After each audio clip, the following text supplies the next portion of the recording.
Kisah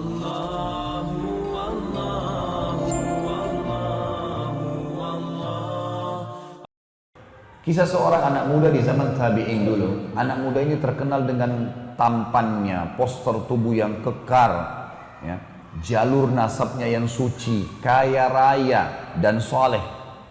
Semua perempuan di wilayah Irak memuji-muji dia, diidolakan sudah. Yang perempuan yang soleha berharap jadi istrinya. Perempuan yang fasikah, yang buruk imannya, ini berharap berzina dengan dia. Penawaran selalu datang ke anak muda ini, zina. Zina gratis plus minta apa saja dikasih. Mau minta emas, mau minta kereta kencana, apa saja, yang penting mau berzina. Selalu dia tolak. Ringkas cerita, anak muda ini umurnya 20 tahun. Ada satu istri pejabat pemerintahan pada saat itu, terkenal juga dengan kecantikannya, dengan postur tubuh yang tinggi, yang semampai, yang segala macam hal kelebihan. Punya kelebihan, jalur nasabnya terkenal, nikah sama seorang pejabat. Dia bilang sama teman-temannya, perempuan fasika ini bilang, saya akan taklukkan anak muda itu, dia pasti berzina dengan saya. Kata teman-temannya, kalau kau bisa hebat, coba buktikan. Dia bilang, baiklah. Dia bilang sama dayang-dayangnya di rumah, ada 4 orang dayang-dayang pembantunya. Dia bilang, kalian tahu nggak si fulan? Kata si perempuan ini, kalian tahu nggak si fulan? Laki-laki ini dimaksud. Dayang-dayangnya bilang, iya, itu kami idolakan. Kalian mau berzina nggak sama dia? Maka spontan dayang-dayang ini orang fasika semua ini. Oh tentu saja. Jangankan berzina, berdampingan aja sudah kami merasa sebuah prestasi, apalagi berzina. Kata majikannya, saya akan berzina dengan dia. Dan kalau saya berhasil, saya akan berikan kalian kesempatan berzina dengan dia. Tapi kalian harus dukung saya. Baik, apa yang kami harus lakukan?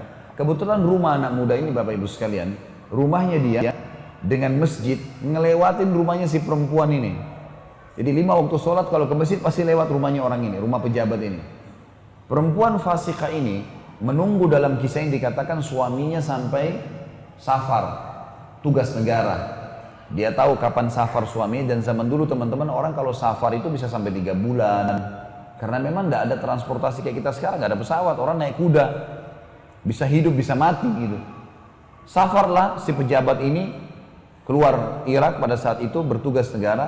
Ringkas cerita, si perempuan ini mulai menjalankan tipu syaitannya. Dia bilang sama dayang-dayangnya, suami saya sudah safar semalam, sebentar kalau anak muda ini lewat, waktu itu kebetulan duhur, siang hari. Kalau perempuan laki-laki ini lewat, tahan dia. Dan kalian keluar bilang, di dalam rumah kami sambil kalian menangis-nangis, tuan kami sedang sakarat, akan meninggal dunia. Suaminya nggak ada laki-laki. Tolonglah. Kalau dia masuk ke dalam rumah, jebak dia. Maka dayang-dayang bilang, baiklah. Lewatlah si anak muda tokoh kita ini. Kemudian dayang-dayang ini keluar, tiba-tiba buka pintu, nangis-nangis. Tuan saya di dalam lagi sakarat dan tolong bantulah. Karena lampu laki-laki ini mungkin seperti orang di antara kita juga kalau tahu seperti ini, lillahi ta'ala dia masuk ingin membantu. Karena ini juga orang-orang pada tahu orang lewat di situ. Begitu masuk ditutup pintu, kata dayang-dayang ini sama tuan rumahnya sekalian, kamu sekarang sudah terjebak dalam jebakan kami. Kamu harus berzina dengan kami. Kalau tidak, kami semua berlima akan teriak ke orang-orang kalau kau datang untuk menzinai kami, kau akan memerkosa kami. Jadi dijebak untuk berbuat zina. Ini bukan orang seperti seseorang di antara kita sengaja mampir ke tempat zina atau ngerayu perempuan. Perempuannya yang minta 5-5-nya. Zina gratis di sini. Plus lagi si tuannya bilang apa? Kalau kau zina dengan saya, maka apa saja yang kau minta saya kasih. Mau minta emas, mau minta kereta kencana, kalau kita sekarang mobil mewah, minta apa saja. Yang penting zina dengan saya. Plus kapan saja kau butuh zina, datang ke sini. Digodain dengan minyak wanginya, dengan penampilannya, dengan kata-katanya. Laki-lakinya anak muda selalu tegar. Dia mengatakan, hai fulana, bertakwalah kepada Allah. Allah maha melihat, Allah tahu nih. Kamu jangan bermaksiat kepada Allah dan jangan kau khianati suamimu. Berbahaya, hukuman Allah akan datang. Tidak mau terpengaruh. Perempuan ini sudah masuk di benaknya pikiran syaitan. Yang terakhir teman-teman sekalian, anak muda ini berdoa kepada Allah. Lihat di sini yang saksi bahasan bagaimana seseorang menjaga hubungan sama pencipta Allah ini. Dia mengatakan, ya Allah, sesungguhnya aku selalu menjaga kesucian kemaluanku agar aku tidak berzina, tidak melanggar hukum-Mu ya Allah. Dan Engkau menjadikan zina sebagai dosa besar. Sekarang aku dijebak untuk berzina, maka selamatkanlah aku dari jebakan syaitan ini. Allah punya cara teman-teman sekalian. Yang terjadi adalah anak muda ini rasa mules tiba-tiba. Dalam kisah yang dikatakan, jadi perutnya tidak enak, sakit, mau buang air besar. Lalu dia bilang sama perempuan ini, perut saya sakit. Memang apa adanya? Saya mau buang air. Kata si tuan rumahnya, itu kamar mandi WC di sana. Kamu silakan selesaikan hajat kamu, keluar tetap zina sama kami.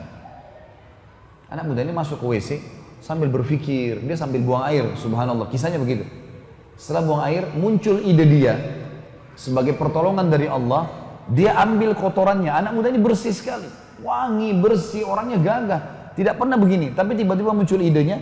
Dia ambil kotorannya sendiri, lalu digosok di bajunya. Sedikit, tidak banyak. Begitu dia keluar dari kamar mandi WC, si perempuan ini lihat. Perempuan ini orang kaya, biasa bersih, biasa wangi. Lihat kotoran di badan. Kok kamu begini, jorok sekali kalau bahasa kita.